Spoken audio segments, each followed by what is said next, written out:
Assalamualaikum warahmatullahi wabarakatuh. Salam Om Swastiastu, Namo Buddhaya, salam kebajikan.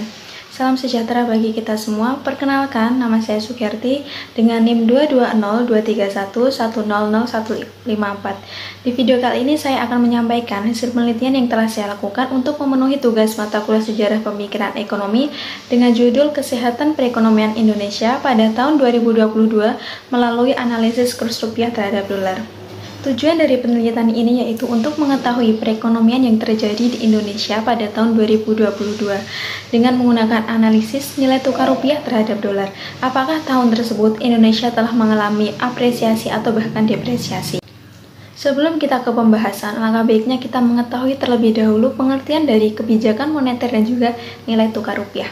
Kebijakan moneter adalah, menurut KBBI, kebijakan moneter berarti mengenai uang atau berhubungan dengan keuangan. Secara ekonomi, kebijakan moneter memiliki makna kebijakan yang diambil oleh negara, dalam hal ini adalah otoritas moneter untuk menjaga stabilitas ekonomi suatu negara dengan cara melakukan peredaran terhadap uang. Pelaksana kebijakan moneter adalah Bank Sentral. Di Indonesia, Bank Sentral dijalankan oleh Bank Indonesia. Dalam ekonomi makro, kebijakan moneter merupakan salah satu kebijakan yang dapat mempengaruhi perekonomian. Terdapat 4 tujuan utama kebijakan moneter meliputi 1. Untuk menjaga stabilitas ekonomi. Stabilitas ekonomi sangat penting dalam sistem kebijakan moneter karena tujuan ini digunakan oleh Bank Sentral untuk mengendalikan suku bunga dan jumlah uang yang beredar dalam pasar uang. Ketika lingkungan perekonomian sedang stabil, pengontrolan Bank Sentral akan mengatasi tingkat inflasi dapat dilakukan dengan mudah untuk memperkuat sistem keuangan. Ketika ekonomi dapat dikendalikan dengan Bank Sentral, maka resesi dan juga krisis perekonomian akan mudah teratasi. Yang kedua adalah menjaga keseimbangan neraca pembayaran. Menurut KBBI, neraca pembayaran adalah perbandingan penerimaan uang antar negara. Pada dasarnya, neraca pembayaran adalah suatu catatan yang sistematis tentang transaksi ekonomi internasional antara penduduk negara dengan penduduk negara lain. Kegiatan dalam sistem pembayaran yang biasa dimasukkan dalam neraca pembayaran adalah ekspor-impor atau peminjaman modal. Yang ketiga adalah menjaga stabilitas harga. Stabilitas harga adalah suatu tindakan yang dilakukan untuk mempertahankan suatu harga barang atau jasa pada tingkat tertentu yang dilakukan oleh pemerintah pada saat tingkat laju inflasi yang tinggi sebagai upaya di dalam menstabilkan harga barang dan jasa tersebut selama periode tertentu. Yang keempat adalah mendorong tumbuhnya lapangan pekerjaan. Kebijakan moneter tak luput dari menciptakan lapangan kerja baru. Hal tersebut dikarenakan pertumbuhan ekonomi yang baik dapat ditandai dengan rendahnya angka pengangguran atau meluasnya lapangan pekerjaan. Terdapat 3 instrumen kebijakan moneter, yaitu yang pertama, kebijakan diskonto. Kebijakan diskonto merupakan kebijakan yang diambil oleh Bank Sentral dalam hal ini melakukan penetapan nilai suku bunga yang harus dibayarkan oleh Bank Umum kepada Bank Sentral. Istilah lain kebijakan diskonto adalah kebijakan yang diambil oleh suatu negara dengan cara menentukan suku bunga. Suku bunga ditetapkan oleh pihak yang berwenang setiap 1 bulan sekali. Yang kedua adalah kebijakan operasi pasar terbuka. Kebijakan ini terkait dengan Bank Sentral dalam menjaga stabilitas nilai tukar mata uang dalam negeri terhadap mata uang luar negeri.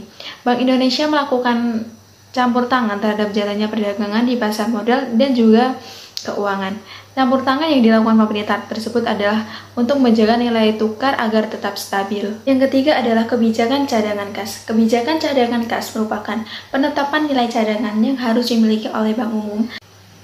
Selanjutnya mengenai nilai tukar. Nilai tukar adalah harga relatif yang telah ditentukan oleh Bank Sentral untuk mata uang suatu negara dengan mata uang lainnya.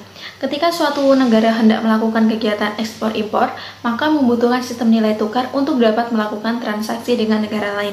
Hal tersebut dikarenakan setiap negara memiliki jenis mata uang sendiri-sendiri yang sah digunakan di negara tersebut, tetapi tidak dapat digunakan di negara lain, sehingga membutuhkan sistem nilai tukar untuk dapat melakukan suatu kegiatan.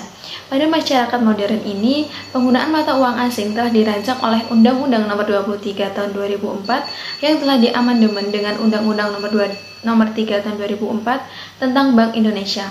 Ringgit merupakan mata uang resmi di Malaysia, baht mata uang resmi di Thailand, dolar Amerika di Amerika Serikat, dan yen di Jepang. Terdapat dua penelitian terdahulu yang berkaitan dengan judul penelitian ini. Yang pertama adalah penelitian yang dilakukan oleh Kai Ternokai Soderstrom of 2001 dengan judul penelitian Simple Monetary Policy Rules and Exchange Rates Uncertainty. Dalam bahasa Indonesia berarti aturan kebijakan moneter sederhana dan nilai tukar ketakpastian. Jenis penelitian ini menggunakan metode analitik dan juga numerik, yaitu dengan cara menganalisis kebijakan nilai tukar terhadap harga impor dan menyajikannya hasil melalui tabel dan juga grafik. Berikut adalah tabel persamaan dan juga perbedaan penelitian terdahulu dan juga penelitian sekarang. Berikut adalah hasil dan juga pembahasan yang telah ditemukan. Fokus mengenai judul penelitian ini yaitu tentang kesehatan perekonomian Indonesia pada tahun 2022 melalui analisis kurs rupiah terhadap dolar. Maka dari itu, alangkah baiknya mengenali terlebih dahulu tentang instrumen kebijakan moneter dalam menghadapi pertumbuhan ekonomi dan juga nilai tukar, yaitu meliputi yang pertama, kebijakan moneter kontraktif adalah kebijakan yang diambil oleh Bank Sentral untuk mengurangi jumlah uang yang beredar di masyarakat. Hal tersebut dilakukan dengan cara menaikkan suku bunga dan menaikkan cadangan kas di bank umum. Dengan menaikkan suku bunga yang diharapkan uang yang beredar semakin berkurang dikarenakan ketika suku bunga tinggi, maka masyarakat akan lebih memilih untuk berinvestasi sehingga uang yang berada di masyarakat akan berkurang. Yang kedua adalah kebijakan moneter ekspansif, adalah kebalikan dari kebijakan kontraktif di mana Bank Sentral ingin menambah jumlah uang yang beredar dengan cara menurunkan suku bunga. Kebijakan ini diambil oleh Bank Sentral dengan tujuan untuk meningkatkan pertumbuhan ekonomi di suatu negara. Fluktuasi kurs. Dalam melakukan transaksi valuta asing, Sukirno 2012 berpendapat bahwa nilai kurs mengalami perubahan setiap saat. Berikut beberapa perubahan nilai kurs valuta asing. Yang pertama adalah apresiasi atau depresiasi. Apresiasi adalah kenaikan nilai mata uang suatu negara terhadap mata uang asing, sedangkan depresiasi adalah penurunan nilai mata uang suatu negara terhadap mata uang asing. Yang kedua adalah revaluasi atau devaluasi. Kebijakan suatu negara yang dilakukan secara resmi guna menaikkan nilai mata uang terhadap mata uang asing disebut revaluasi. Sementara itu, devaluasi merupakan ketentuan suatu negara supaya nilai mata uang dapat menurun terhadap mata uang asing. Berikut adalah tabel nilai tukar rupiah terhadap dolar tahun 2022. Melalui tabel dan juga grafik berikut, maka akan disimpulkan perekonomian yang sedang terjadi pada tahun tersebut dan kebijakan yang diambil oleh Bank Sentral untuk mengatasi permasalahan tersebut.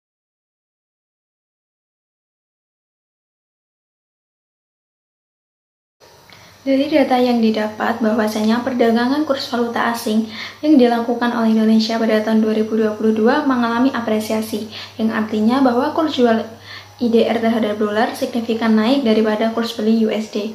Dari data tersebut juga dapat dihitung rata-rata kurs jual di Indonesia terhadap dolar adalah 526,78, sedangkan rata-rata kurs beli rupiah terhadap dolar adalah 521,54, yang berarti kenaikan kurs jual lebih besar daripada kurs beli. Indonesia pada tahun 2022 lebih banyak menukarkan rupiah terhadap dolar daripada membeli dolar, yang artinya ekspor negara Indonesia pada tahun 2022 mengalami kenaikan yang kemudian direspon oleh kurs valuta asing.